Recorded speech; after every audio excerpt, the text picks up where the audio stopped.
Let's talk about something that affects so many people, but we often don't talk about enough: vaginal dryness after menopause.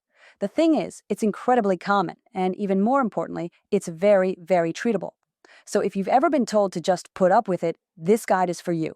We are going to break down what's actually happening in your body, what really works according to the latest UK evidence, and how you can get the help you deserve. Okay, so here's our roadmap. First, we're going to demystify the medical jargon and answer, what even is GSM?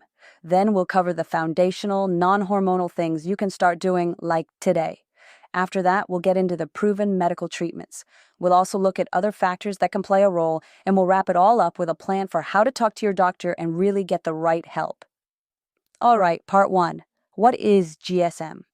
This is all about understanding what this, slightly intimidating name, Genitourinary Syndrome of Menopause, actually means, and connecting it to the real-life discomfort you might be feeling. So, does any of this sound familiar? That feeling of dryness or just general soreness down there? Maybe a scratchy or sandpaper kind of friction. All right, maybe you've noticed you're suddenly getting way more urinary tract infections than you ever used to. If you're nodding along, I want you to know you're absolutely not alone. Well, it turns out those symptoms have a name and, more importantly, a clear biological cause. GSM is a real, recognized medical condition. As our estrogen levels drop during perimenopause and postmenopause, the tissues in and around the vagina and the urinary tract start to change. They get thinner, they become less elastic, and the natural pH balance gets thrown off, which makes it harder for all that good protective bacteria to thrive. And this is exactly why they call it genitourinary syndrome. It's not just about the vaginal side of things. Yes, you get the dryness, the burning, or those awful, tiny paper-cut-like tears after sex. But because your urinary tract is right there and also relies on estrogen, you can get a whole host of urinary symptoms too, like suddenly needing to dash to the loo, having to go all the time, waking up at night to pee, and, of course, those really frustrating recurrent UTIs. Okay, so let's move on to what you can do about it. Think of this next part as your foundational toolkit. These are the practical, non-hormonal strategies that UK guidelines recommend as your first port of call, things you can start trying right away. And you know what? I just want to pause on this for a second because it is so, so important. This is the core message here. This discomfort, this pain, it is not some mandatory sentence you have to serve just because you're getting older. It's a treatable medical issue, period. All right, this is a really common point of confusion, so let's clear it up. Moisturizer versus lubricant. They are not the same thing. A vaginal moisturizer is for maintenance. You use it regularly, a few times a week, to improve the general health and hydration of the tissue itself. The analogy is perfect. It's like a moisturizer for your face. A personal lubricant, on the other hand, is for right now. You use it in the moment during sex to give you immediate glide and stop friction. You really need both in your toolkit. So when you're standing in front of that shelf, which one do you pick? Well, water-based is your fantastic all-arounder. It's safe with condoms, safe with most toys, just really versatile. Now, silicone-based gives you a much longer-lasting glide, which can be amazing if you're dealing with a lot of tenderness. And oil-based ones have a lovely, rich feel, but, and this is a big but, they are not safe with latex condoms. They can actually cause the latex to break down, so that's super important to know. But what happens when you've tried all that? The moisturizers, the lubricants, and it's just not quite cutting it. Well, that's when we move on to the next level of care, the proven medical treatments that are fully supported by UK guidelines. And right here, these are the heavy hitters, the real workhorses for treating GSM. We're talking about local hormone therapies. This means using either a very low-dose vaginal estrogen or a pessary called vaginal DHEA. The great thing is, these don't just mask the symptoms, they actually work to restore the health of the tissue itself, getting to the root of the problem. Now, local estrogen comes in a few different forms, and this isn't about one being better. It's all about what's best for you.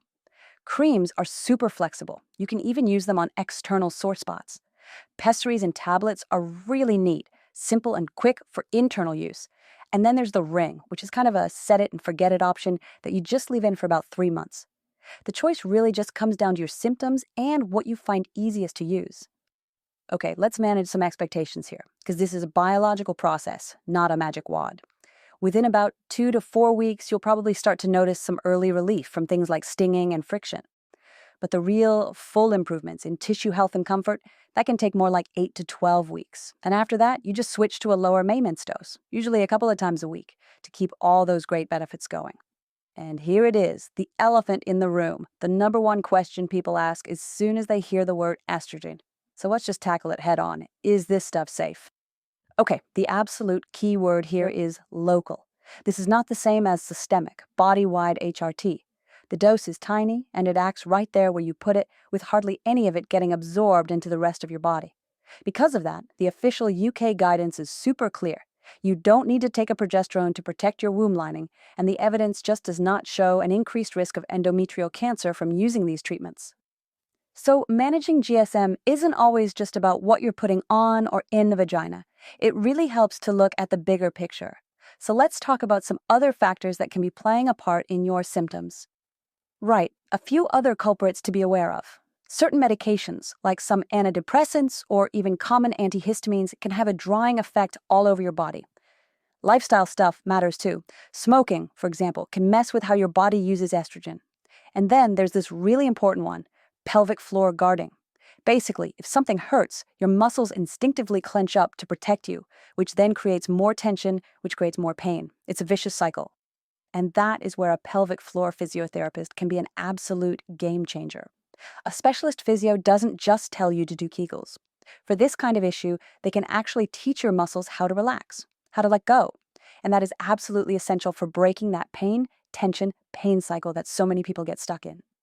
So we've covered the what, we've covered the why. Now, for maybe the most important part, how to take all this information and actually get the right help. This is your game plan for having a really productive chat with your GP or practice nurse. First things first, safety. The symptoms on this slide are red flags. I want to be really clear. These are not typical for straightforward GSM, and they need to be checked out by a doctor urgently to rule out anything else. Any bleeding at all after menopause, severe pain, or any of these other signs, please make an appointment right away. Now, to get the most out of your appointment, a little bit of prep work goes a long, long way. Seriously. Just jot down a quick list of your symptoms, remember the urinary ones too. Tell the doctor what you've already tried, like which brands of moisturizers, and have a few questions ready to go. You can ask about the different treatment formats we talked about and what a long-term plan would look like for you. And I just want to leave you with this number one more time, 8 to 12. That's how many weeks it can take for local estrogen to really work its magic. It's just a powerful little reminder that this is about biology, and it requires consistency and, yeah, a little bit of patience. So what's the bottom line here? It's this. Because GSM is caused by the long-term hormonal shifts of menopause, the treatment isn't a quick, one-off fix. The real goal is to find a simple, sustainable routine that keeps you comfortable and feeling good for the long haul. You now have a clear, evidence-based guide to understanding and treating GSM. The power is literally in your hands. So the only question left is, what's your next step going to be?